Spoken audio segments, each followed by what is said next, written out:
Hello, everyone, and welcome to part 2 of How to Make a Bid No Bid Decision 3-part webinar series. My name is Chloe Norwood. I am the Field Marketing Specialist at Visible Thread, and I'm thrilled to welcome our part 2 speaker, Fred Vlchek, Senior Proposal Manager at CACI. Yesterday, we kicked off part 1 of the webinar series with Ton Wilson, President of Intellect. The slides and recording of that session are in the related free content box on your screen. Tomorrow at 11 a.m. Eastern Time, Kyle Peterson, Vice President of Customer Success at Visible Thread, will end the series. Before we begin, I'd like to note that in the related content box on your screen, there are a bunch of assets that you may find useful. There will be a Q&A session at the end, so feel free to submit your questions to the Q&A box. The slides and recording of this webinar will be available after it ends. And now I will pass it off to Fred. Good morning, everyone, or good afternoon, depending on where you are in the world. My name is Fred Vlchek. I am a Senior Proposal Manager for CACI, and I was approached and asked to talk about this topic several times over the past year, and I think it's probably one of the most challenging decisions any company has to make. We're going to talk about that. We're going to lay out a scenario and kind of hope to get some of the audience involved in some of the discussions. So we just went through the introductions. I'll give you a little bit more about my background in just a moment. We're going to go through a little exercise on decision-making insanity and how could some of the outcomes help. And then toward the end of our time, or toward the middle of our time, we're going to talk about some of the key factors that center around a bid, no bid decision, irrespective of how large or small your organization may be. And then what does it really truly take to implement the process? So CACI, we're a large and growing business. Last year was $10.5 billion in the industry. And we cover a lot of our core competencies. So C4, ISR, cyberspace, digital solutions, enterprise and services, and IT, service IT. Let me hide that real quick. So the teams that we actually at a high level operate are 5 different companies within a company, really do struggle on a day-to-day basis on how to continue to move forward and grow the company, and what opportunities should you go after and what opportunities should you not go after. And we'll talk about how we make those decisions and what are the consequences of bad decisions, and sometimes what are the successes of bad decisions. So as we go through, please don't hesitate. Now, Chloe, I do not have the interface if anybody wants to raise their hand, or even if there is one. But so please don't hesitate to reach out and ask questions along the way. That's a little bit about me. It's a little bit about my company. Let's get into the meat and potatoes of our discussion this morning. So here's your horror story. ABC Company has just lost a follow-on contract that they weren't covered on. In formal debrief, key personnel, or it was shown that key personnel didn't provide a PM that had a valid PMP technical approach, didn't provide enough data migration and secure cloud.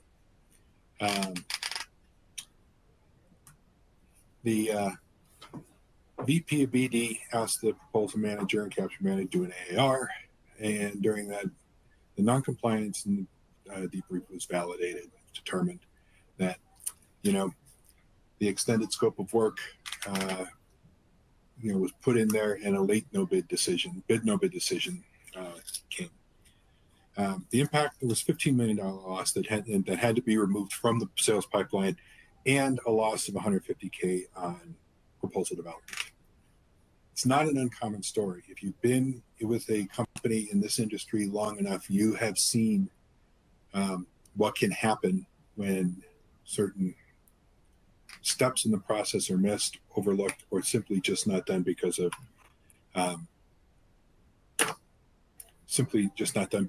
they have not followed a process, not been strong enough to go through it. So they lost a bid.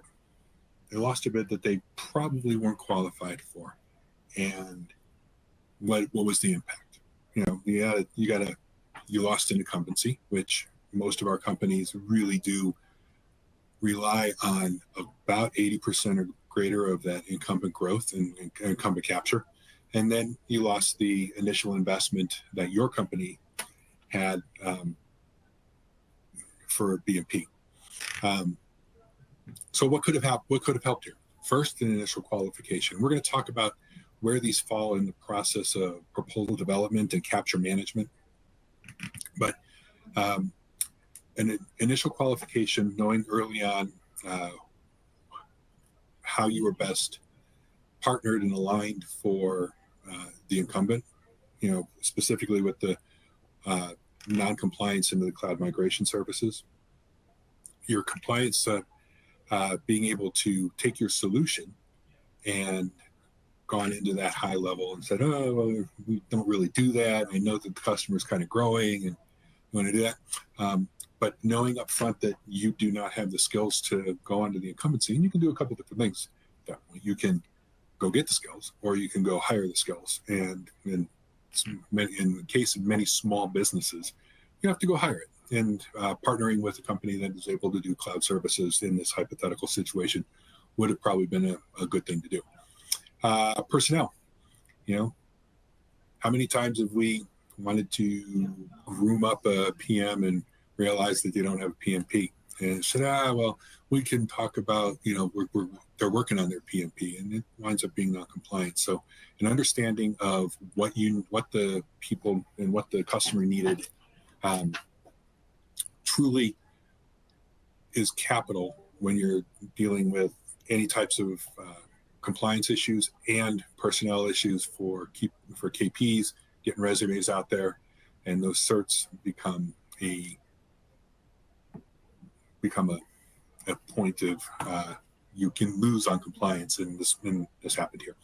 Shortened development time frame, and I'm going quickly because I want to get into the next set of slides, and I know we only have a short window, and I do want to have an open Q&A, but the shortened proposal development time frame, as they scrunched that schedule and they made it even shorter, you have to do more quickly, and a lot of things get overlooked.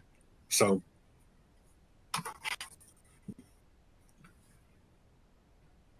along the lines in that scenario, we see several different failures of where a bid, no bid decision should have been identified, discussed, analyzed.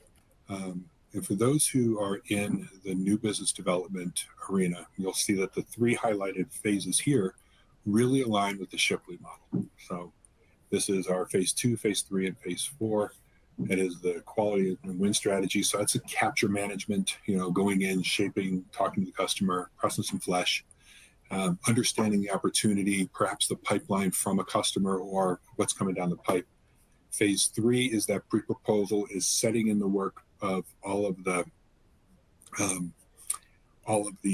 things that we're going to have to put together in order to find a winning solution that we can make, that we can that we can effectively communicate out to the customer to produce a win. And phase 4, that actual proposal development, that actual production of that winning, highly compliant, highly compelling proposal that ultimately will hopefully put a couple more dollars in your company's pocket. So these three phases, specifically along the big, long Shipley or your proposal development process, or, Bob over in, engineering, he's real good at putting together proposals.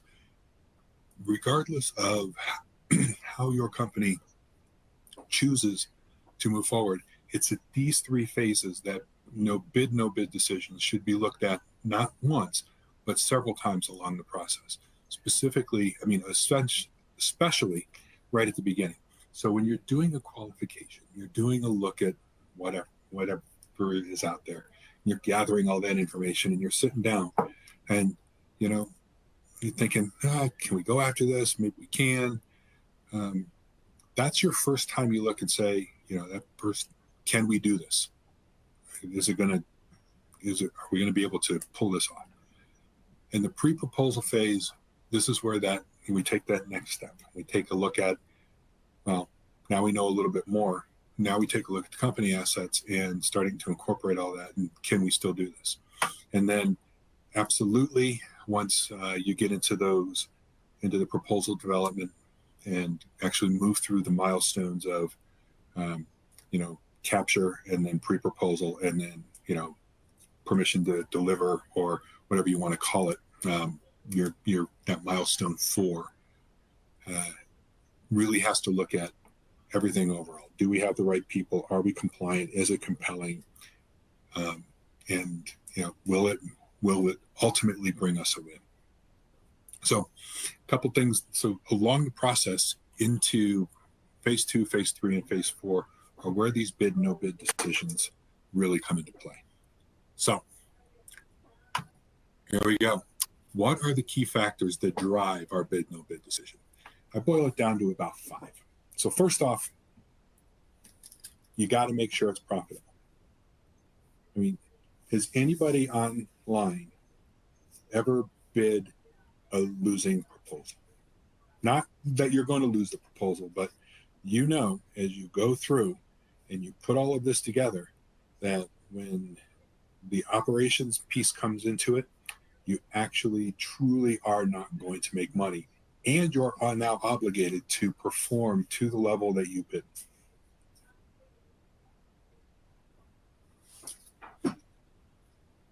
Chloe, I'm not hearing anybody.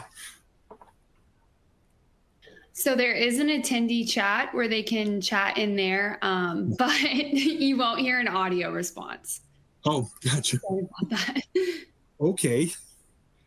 All right, so I will continue making this one. So instead of interactive, we've all been there. We all know that we have been putting together a proposal, and whether you're a proposal manager, you're a capture manager, whether you're a business development lead, whether you're a SME, whether you're just somebody that's good at writing that came in to do this, profitability needs to be one of the first things that needs to be looked at. Why? Because that is your livelihood in a business. Can you make money on this project? Can you actually operate to be able to be profitable? If you can't, then there's a good reason why you shouldn't bid. Now, that doesn't mean it's the only reason. And we're going to talk about a couple things on the back end where you may not be profitable on a program. However, you may want to be coming in and trying to bring your fleet into a new business line, a new set of capabilities. Hey, you just bought a new company. You want to get that out there and have it part of your portfolio. Whatever. So ultimately, what you're looking at is, can you make money on the project? And you need to make sure that you're accurately calculating everything that goes into it. That means being able to operate, looking at your manpower, all your labor costs, that includes taxes, your insurance, vehicles, whatever, needs to be brought into a full spectrum bid and proposal. Next, you want to look at your capability. Can you really actually perform on this? I know many companies, larges, mediums, and smalls, that will sit here and say, oh yeah, we can do that. I just got to go out and find a company that can do that for us. You're missing a key piece of the proposal or a key piece of the capabilities that you just have to sit here and say, oh, well, we got to go find, somebody that does security. Well, finding somebody that does security these days without having those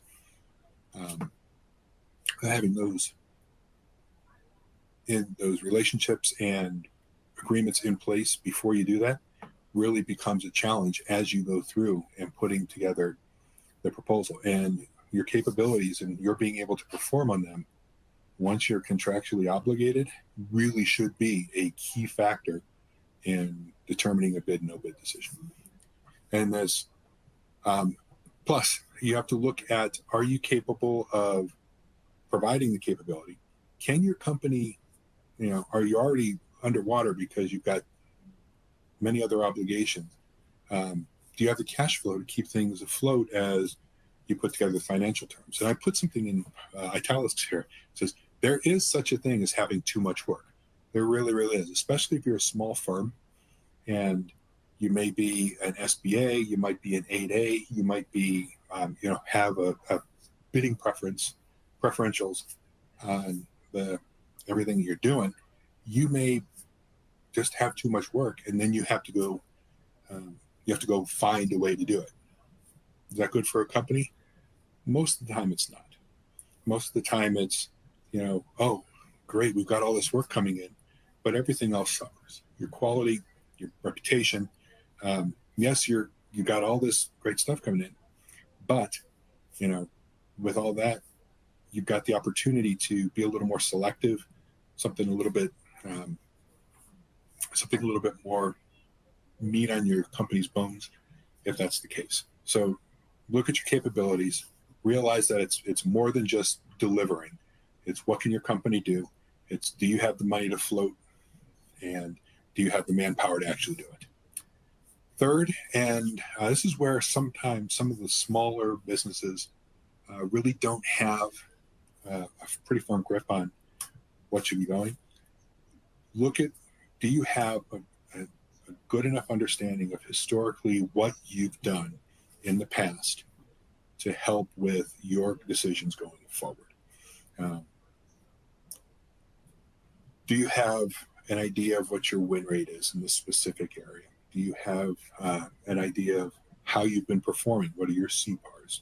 Looking across the board. Do you have more than one program that shows you have a diverse skill set within the capabilities?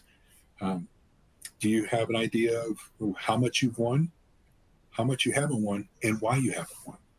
To be able to take all of this historical information and your analysis of what you've done in the past and bring it forward to make better bid no bid decisions for items going forward. It's a challenge. It really is, because if you're like most companies, you want to be moving forward as quickly as you can and gaining as much market share as you can in whatever specific field. And you don't want to be looking back.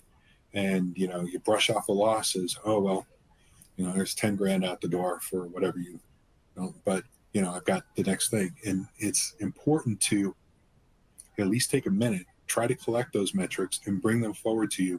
So when you go to the next set of capability bids, you can bring that knowledge and say, oh, this was the customer that, asked for a Cadillac on a Ford Escort budget, and we actually lost money because they wanted high dollar people and weren't willing to pay for them, but we were already on contract for it. Or we didn't win because, we brought in a PM that didn't have a PMP.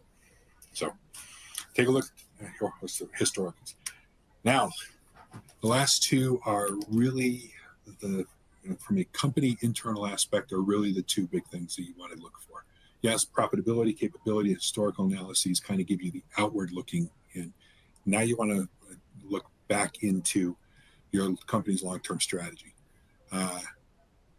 Do you have a strong enough pipeline that you can really no bid things that are really outside of your wheelhouse? This is the crux for a lot of fast-moving companies that are really trying to make a corner in the market. I'm sure that everybody on the phone has heard, well, I bid everything, and I win what I win and I lose what I lose. Well, it's not a great sustainable strategy. It's a strategy, no doubt, but instead of going out and building and trying to bid on everything, do you have a strategy, or does your company have a strategy that is going to take you and develop into a solid foothold in a certain set of skills or a certain set of capabilities?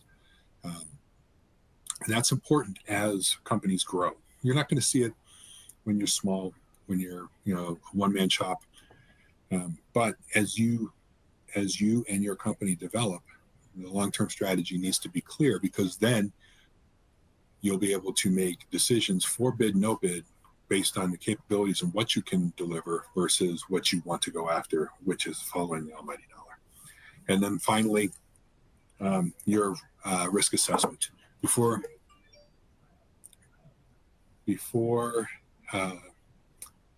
you decide on a bid, take a look at all of the potential risks that could arise on the project. Try to capture as many of those as you can. Oh, sorry, I tried to get rid of Mr. Svarwood. I'm in the middle of a red team review, so take a look at the risk assessment. Have an idea of what where you fall short. Open your eyes wide and make sure that you're not looking through proposal colored glasses, and just say, before you decide to bid on this project, what are the risks to your company? Oh, we don't have a PM that has a PMP. Okay, so the risk is we're going to spend $150,000 on a proposal that we already are going in now compliant would have a very low probability of win. Did we have a lawsuit last year because one of our products that we manufacture failed was misused and by no fault of our own, hurt somebody? Looking at those risks, and I realize those are kind of extreme cases, but being able to put those into your pocket and have an idea of what you need to put together for a bid, no bid decision. It all comes in there. What else goes into a risk assessment? How about your competition? Your Vlchek, your competition analysis. Do you like the customer? Does the customer like you? Do you have any intimacy with the customer? We talked about product failure and the big ones, but all of those things go centered around that risk. And actually, if you drill it enough, you should be able to come up with a number metric to be able to put against that. So, although not all of the factors, these are the 5 biggest factors in my mind that go into your bid no bid decision. So, Chloe, are we still clear on the questions? We did have one question come in if you'd like to answer it now or wait until the end. Yeah, so the question is from Karam. How can we make sure that bid, no bid decisions are aligned with business short and long-term goals? That is a great question. It really is. And there's not an easy answer for it. And Karam, if you'll give me the opportunity, I think that I'll be able to answer that on the next slide, because we actually talk about corporate culture and what it takes to implement an environment to really get into good bid no bid decisions. And I'll go through the slide, and then I'll circle back with you, Chloe, to see if I answered Karam's message, or if I answered his question. All right. So if that's the only one, then we'll move on. So here are the 5 factors to consider. So now, what does it take to implement the process? Now, I kept this light because I'm just going to kind of free stream some thoughts. So first off, it's discipline. All right. Bid no bid decisions along short, long-term company goals really is about, are you disciplined to do the same things, to get to the same pieces and points along your process to have these types of conversations? Larger companies do this very, very well. Why? Because they've gotten beaten up over all of this. And I'm going to go back to Shipley, and I'm probably not going to talk about it again, but the Shipley process, if you look at it, it's 147 big, long processes that you tailor for the size and scope of what you're doing. But it really talks about the rigidity of having a process in place. Do you have that, that first qualification of a potential customer when you see something coming through? First little bid, no bid decision there. Can you get the, that first PWS and grab a solutions architect or somebody who can do it and have them, analyze the problem and have another little no bid decision there. and you get into your capture phases. Does your capture manager and your bid PMs really, are they able to talk, and can we help mold and shape and get in front of the customer, and have another little bid no bid decision there. And then you truly get into, oh my goodness, we've got a qualified customer with a solution that's viable, and we have intimacy with the customer. Let's take that first little sit down, that milestone 1 or that milestone 2, and go through what's our competition, what's everything, and then have that, have part of that process be, is this a bid or a no bid? Do we continue forward? Do we not continue forward? Are there parameters around what we need at this point of the game, capture qualification? Do we have that written down, and have we checked all the boxes to say, yes, we can move on to the next phase? If not, then we don't. And if we don't, and if we do move on, then we go to the next phase. And then there's another set of check boxes that are expanded. So irrespective of short-term, long-term goals, the process should be the same, albeit scaled down for smaller bids, scaled up for larger bids. The process should be the same for you doing your new business development. For any company that is ISO certified, CMMI certified, those business processes are really what drive those certifications to make sure that from an industry standard across the board, then we're really doing what we need to be doing as a company to provide the service to our customers. So that's first. Discipline in the process, making sure that those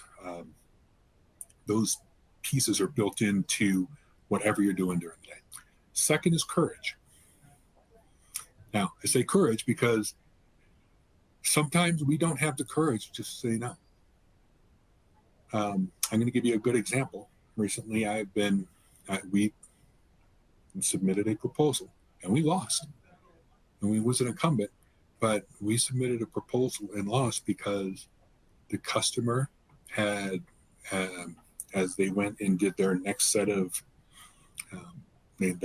proposals for the follow-on stuff, really widened out the scope. They had a bunch of acquisitions and went into an area and kind of moved their business into an area that we were not well positioned to.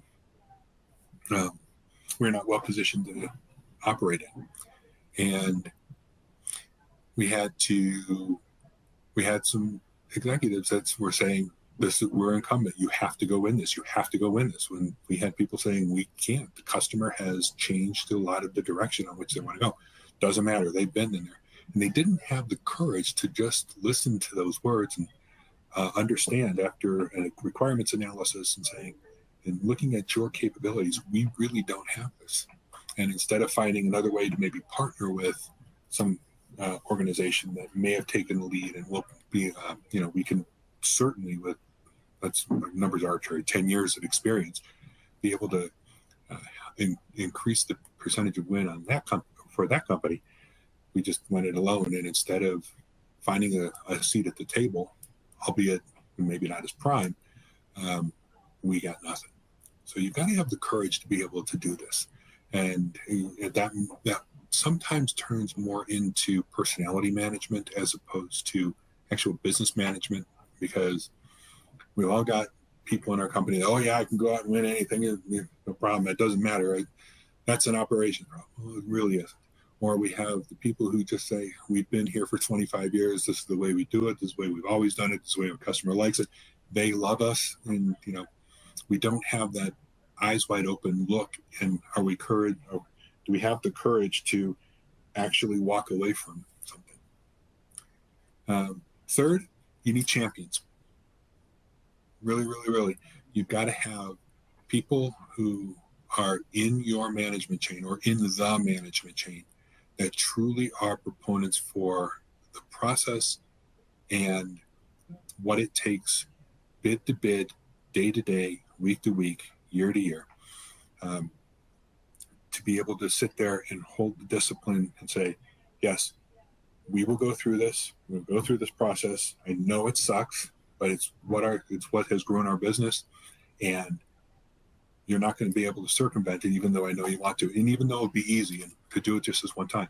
You need those champions to encourage people to follow the process and, deliver proper, open, honest data points into it, so we can be making the best business decisions long term for us.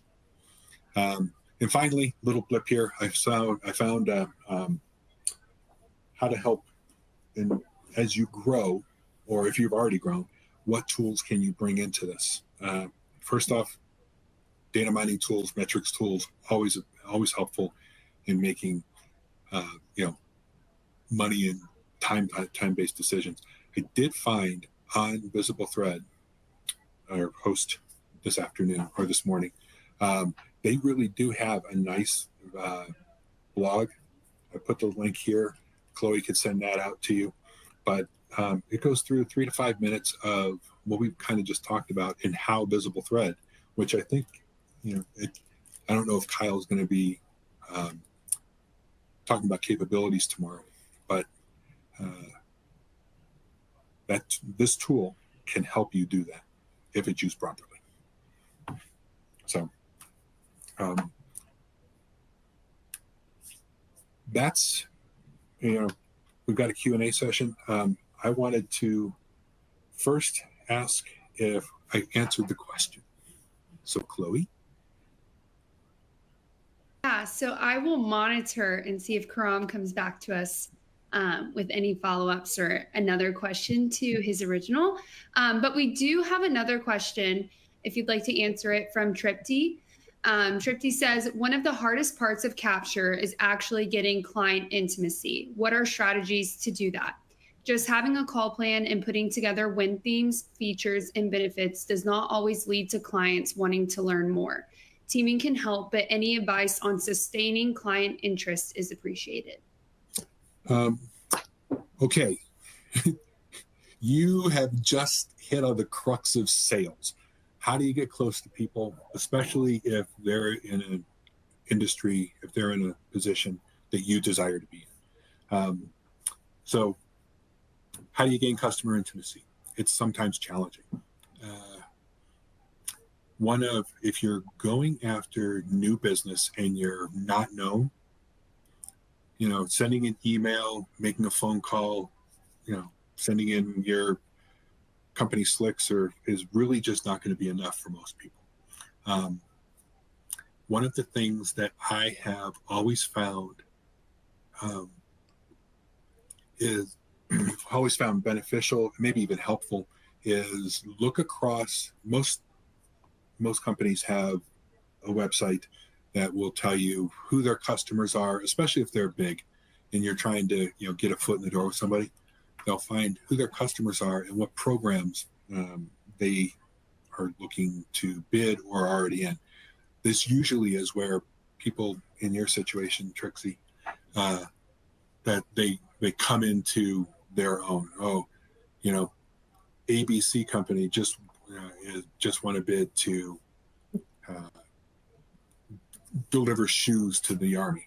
Well, I'm a shoemaker and I really want to get into that.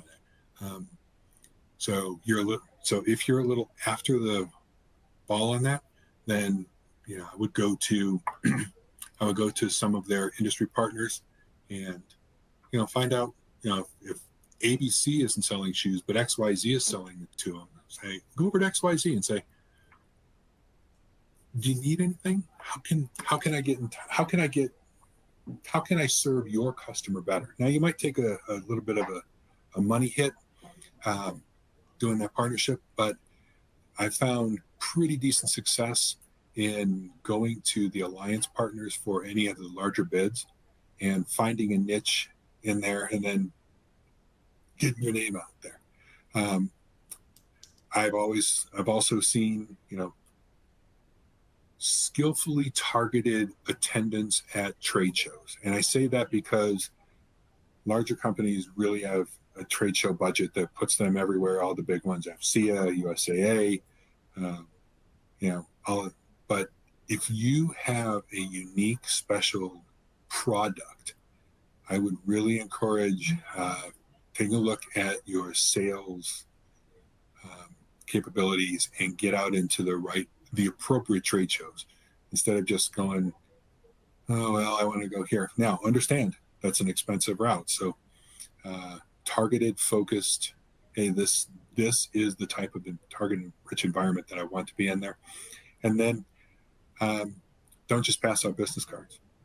Be able to talk to your company. Get that 30-second elevator speech solid.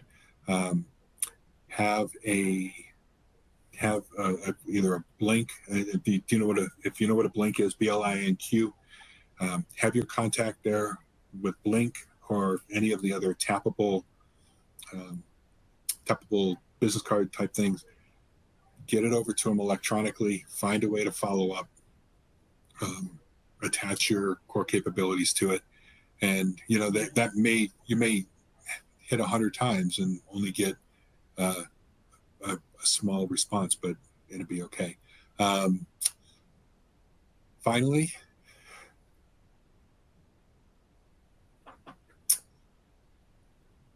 I would consider partnering with two different types of companies. One would be Native American certified companies. They tend to have business pipelines that really are quite diverse and a bit simpler to actually win against. That doesn't mean that they won't, milk you for a margin, but that vehicle would be a way to get into the industry, get some word in there. Second would be go the 8A route, find a 8A to partner up with, bring a specific skill set to them and see what they can do. Now, problem with 8A is they can't grow too fast. So if you're bringing something big to them, they may, push away. A couple of the 8As or Native Americans that I like are NAIS, Copper River. Those are the two big ones that I work with day to day. So.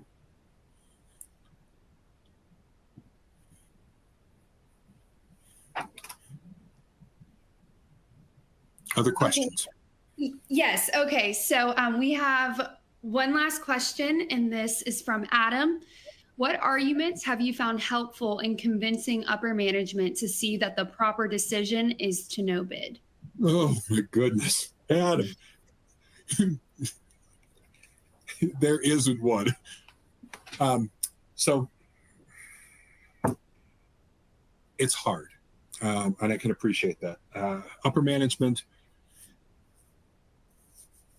listen, there's going to be people that we cross paths with in our careers that are just not going to listen to the voice of reason.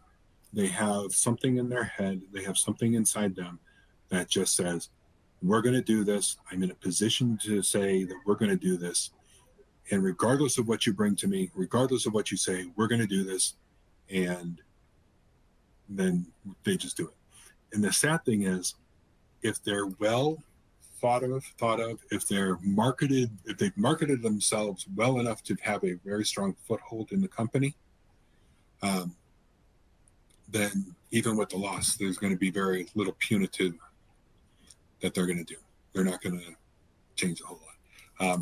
But if you truly have those champions that we were talking about, people that are in the process, that have shown that going through the process yields a percentage of growth that we would not have if we weren't running through a structured set of business processes.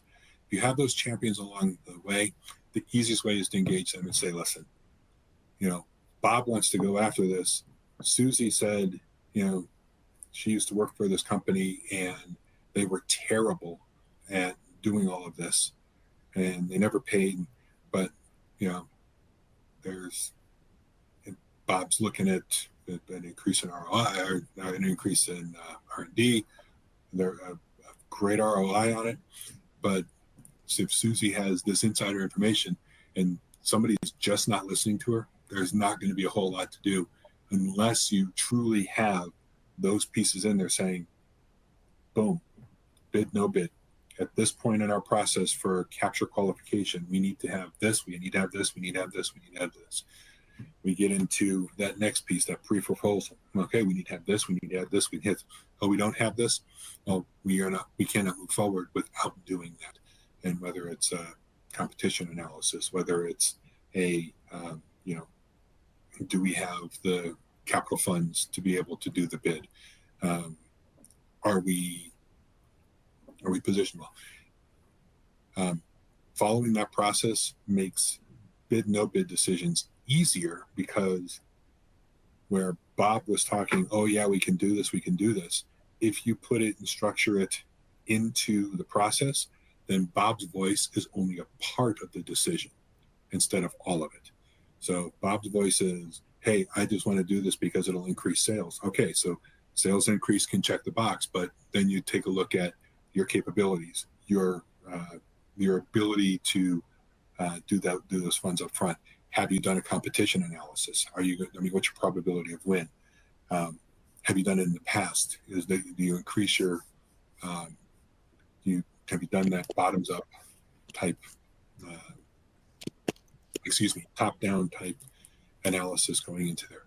So if you have people who are not listening to you, that are not listening to you above, that's one problem to solve. And that's a hey, let's implement a process so everybody has the voice here. If you're upset because they're not making the decision that you feel you need to make, then that's a different problem to say, so help me understand why we want to continue forward when this is here. It may be because they're trying to break into a new industry and they're willing to take the loss, or they're willing to take, they're willing to underbid everything at a 10% loss just so they can get their company name out in the industry and then look for a 24 or 36 month growth down the road. But if it's truly that's not even being looked at, then implement it. Say, I need to bring this to you. We need to have this as part of our analysis on whether we should move forward. But if they're really not listening, there's not going to be a whole lot you can do unless you are the decision maker. You can lay it all out, and I've seen companies in the past really not have the courage or the discipline to actually go through that. And it may be sustainable a little bit, but it's really not sustainable long term for any company that is worth its weight in salt.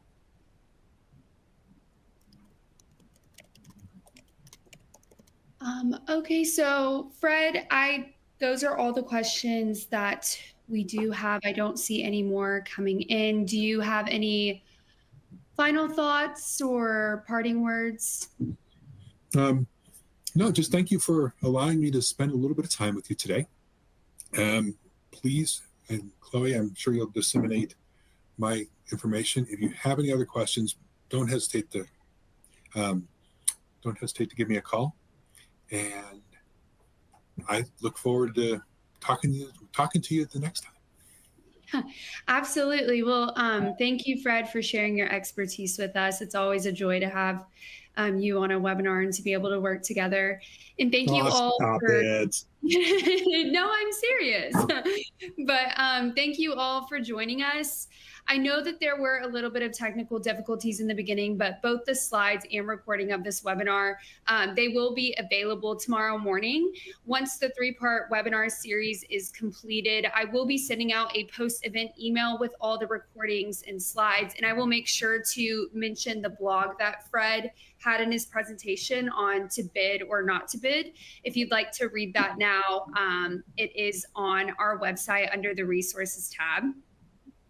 And the third and final part of this 3-part webinar series continues tomorrow at 11 a.m. with Kyle Peterson, Vice President of Customer Success at Visible Thread. Once I conclude this webinar, there is a survey on the screen. Please fill out the survey. I do read the responses and I do take them into account. But thank you, everybody, and I hope everyone has a wonderful rest of your day. Thanks, Chloe.